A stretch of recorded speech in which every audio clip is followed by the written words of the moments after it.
যে দল যত ভোট পাবে সেই অনুযায়ী পাবে জাতীয় সংসদের আসন। পিআর পদ্ধতির এই নির্বাচন ব্যবস্থা এখন বেশ আলোচনায়। বিশ্লেষকরা বলছেন এতে সরকার গঠনে ছোট ছোট দলের উপর নির্ভরশীল হতে হবে বড় দলকে। এমনকি আসন ভিত্তিক এমপি বাছাই করার সুযোগ পাবে না ভোটাররা। অবশ্য প্রতিটা ভোটের মূল্য দিতে চাইলে পিআর পদ্ধতি উপযুক্ত বলেও মনে করেন কেউ কেউ। ফরহাদ ইবনে মালেকের আরেকটি প্রতিবেদন। এই মুহূর্তে রাজনীতিতে আলোচনার অপর নাম পিআর বা সংখ্যানুপাতিক ভোট পদ্ধতি।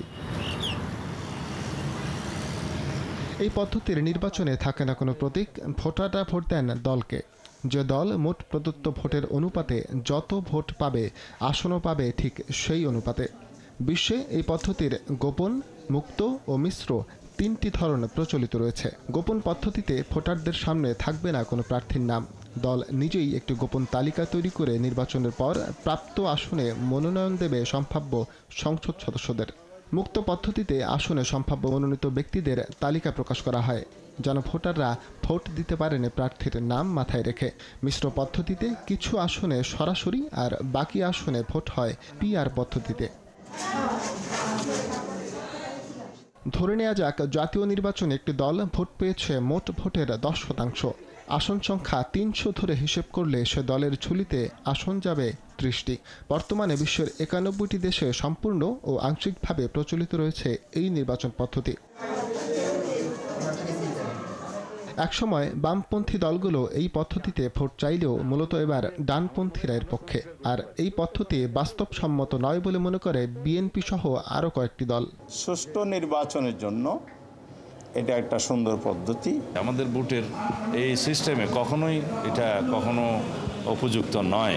বাংলাদেশের প্রেক্ষাপটে কতটা যৌক্তিক এই নির্বাচন প্রশ্ন ছিল রাজনৈতিক বিশ্লেষকদের কাছে। যেহেতু আগের সিস্টেমটা ফল্টি, মানে ভোটের বেশি অপচয় হচ্ছে, আর মানে যে দল ক্ষমতায় যাচ্ছে সেই দল অতিমাত্রায় স্বৈরাচারী হয়ে যাচ্ছে। তো এই প্রবণতা কাটে কি না সেটা প্রমাণ করার জন্য আমরা পিআরে যেতে পারি। রাজতন্ত্রের পতনের পর 1 দশক ধরে নেপালে সংখ্যানুপাতিক পদ্ধতিতে ভোট হয়, যদিও তা পরোক্ষভাবে। প্রতিনিধি পরিষদের 275টি আসনের মধ্যে সরাসরি ভোট হয় 165 আসনে, যেভাবে বাংলাদেশে আসন ভিত্তিক সংসদ সদস্য নির্বাচিত হয়। আর 110 আসনে যে দল যত ভোট পায় তার হিসেবে আসন বন্টন হয়। নেপালে ক্ষমতার আসন যেন মিউজিক্যাল চেয়ার। কাঠমান্ডুতে কোনো সরকারই ক্ষমতার মেয়াদ শেষ করতে পারছে না। একই অবস্থা ইউরোপের অনেক দেশেও। বিশ্লেষকরা বলছেন বাংলাদেশে পিআর পদ্ধতি চালুর আগে এসব অভিজ্ঞতা মাথায় রাখা উচিত। বড় দলগুলো ছোট ছোট দলগুলোর উপর নির্ভর করতে হয় সরকার গঠনের জন্য। এই কারণে সরকারটা অস্থিতিশীল হয়ে ওঠে এবং যে কোনো সময়ে সরকার পরিবর্তন হতে পারে, সরকারটা পড়ে যেতে পারে।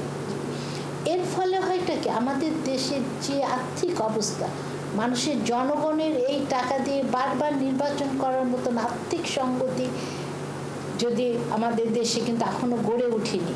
তবে সংস্কার প্রক্রিয়ায় এবার দ্বিকক্ষ বিশিষ্ট সংসদের প্রস্তাবে একমত অধিকাংশ দল। সেক্ষেত্রে পরীক্ষামূলকভাবে উচ্চকক্ষে এই পদ্ধতি চালু করা যেতে পারে বলে মত বিশ্লেষকদের। উচ্চকক্ষের এটা কিন্তু আমরা পিআর পদ্ধতিতে ইজিলি এটাকে ইন্ট্রোডিউস করতেই পারি।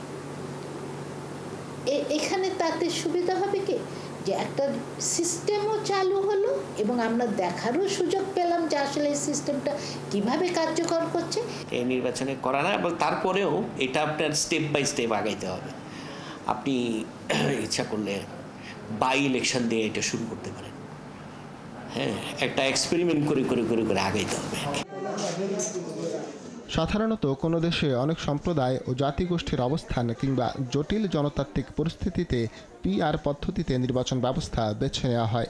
তবে প্রতিটি ভোটকে গুরুত্ব দিতে চাইলে এ পদ্ধতি কার্যকর বলেও মনে করেন রাজনীতিবিজ্ঞানের পণ্ডিতরা। ফরহাদ ইবনে মালেক, 71, ঢাকা।